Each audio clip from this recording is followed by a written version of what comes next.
Hello everyone, welcome to my YouTube channel.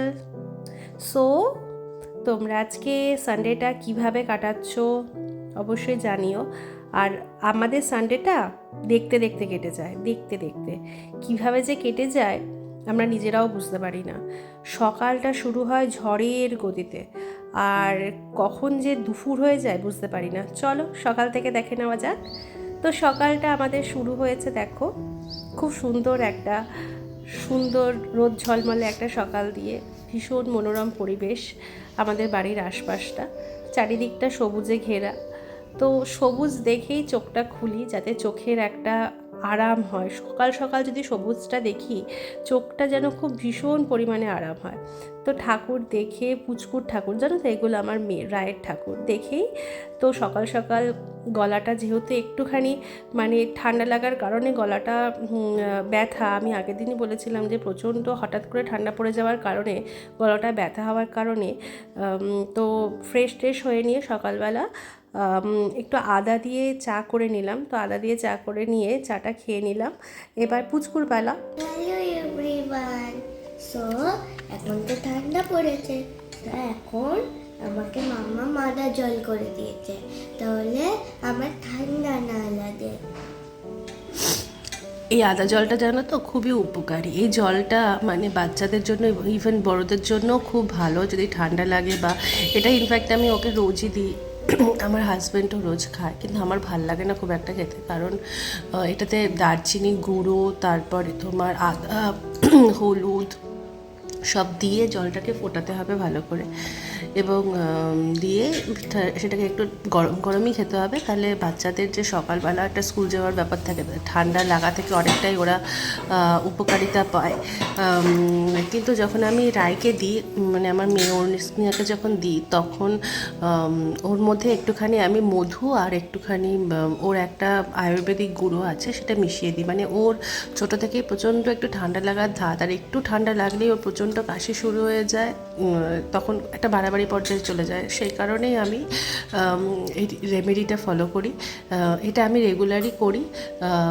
তো এটা regular করাই ভালো, তোমরাও করতে পারো। একদমই হোমমেড, আদার্স বাইরের কিছুই নেই, জাস্ট ঘরের আদা, দারচিনি গুঁড়ো একটু আর একটু হলুদ দিয়ে জলটাকে ভালো করে ফোটাতে হবে। ফুটিয়ে একটু মধু দিয়ে খাইয়ে দিলেই কিন্তু ওদের মধ্যে একটা ওয়ার্ম ব্যাপারটা তৈরি হয়। সকাল সকাল বেরোনো বাচ্চাদের স্কুলে যাওয়া থেকে ঠান্ডা লাগা থেকে কিন্তু অনেকটাই রিলিফ পাওয়া যায়। তো খুব ভালো জিনিস এটা একটা। তো সকাল থেকে তারপর তো গরম জল এ সমস্ত চা খেয়ে আমরা চলে গেছিলাম রায়কে নিয়ে আবৃত্তি ক্লাসে। ওর আবৃত্তি থাকে সানডেতে। তো আবৃত্তি থেকে ফিরতে অনেকটাই লেট হয়ে যায়। আবৃত্তি ক্লাস সকালে ব্রেকফাস্টটা করে নিয়ে আমরা আবৃত্তি ক্লাসে চলে যাই। আবৃত্তি ক্লাস থেকে ফিরে এসে ওকে ঝটপট স্নানটা করিয়ে দিই, কারণ এমনিতেই এখন বেলা অনেকটা তাড়াতাড়ি ছোট হয়ে যায়। আর এমনিতে স্নান করাতে খানিকটা দেরি হয়, ও স্কুল থেকে ফেরে তারপর ওকে স্নানটা করাই। স্কুল থেকে ফিরতেই ও 2টো বাজে, সুতরাং দেরিতেই ও স্নানটা করে। তো যদিও বা এটা উচিত নয় বাচ্চাদের, কিন্তু নিরুপায়, কিছু করার নেই। তো স্নান টান করিয়ে নিয়ে তো তাড়াতাড়ি সব কমপ্লিট করলাম। করে নিয়ে জলদি যেগুলো বাকি কাজ যেগুলো থাকে। তবে একটা বিষয় আমার খুব হেল্পফুল, যে আমাদের বাড়িতে সানডেতে রান্নাটা আমার হাজব্যান্ডই করে থাকে, বেশিরভাগ দিন আমার হাজব্যান্ড করে থাকে। তো সেই দিক থেকে কোনো রকম আমাকে অতটা চাপ নিতে হয় না, কারণ রান্নাটা দিকটা পুরোটাই হচ্ছে ও সামলে নেয়। এবার বাকি যেটুকুনি কাজ থাকে সেটুকুনি আমি আবৃত্তি থেকে রায়কে ফিরিয়ে নিয়ে এসে করে ফেলি।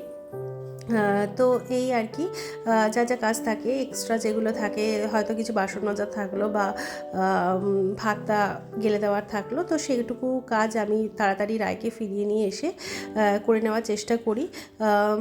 তো সকালে যেটুকু, আজকে সানডে, আমাদের সানডেতেই একমাত্র বাজার হয়ে থাকে।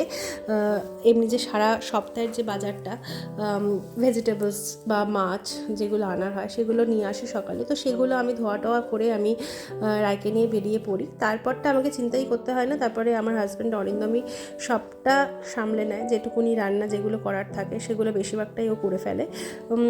তো করে ফেলার পর এক্সট্রা কাজটুকু আমি দেখছো করে ফেলছি।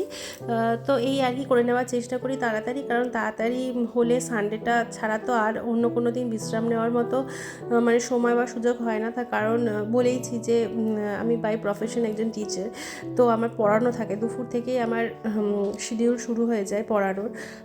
তো একমাত্র সানডে যেদিনকে আমি দুপুরটা একটু হলে সময় পাই নিজের একটু বিশ্রাম নেওয়া বা নিজের যে সমস্ত পার্সোনাল কিছু কাজ থাকে সেগুলো করার। তো এখন যেহেতু এখন যেহেতু ধরো বেলাটা ছোট হয়ে আসছে, যে কখন যে 4টে বেজে যায় বিকেল হয়ে যায় বুঝতে পারি না। তো ঠিক সেরকমভাবেই আজকেও সকাল থেকে দুপুরটা এইভাবেই কেটে গেল।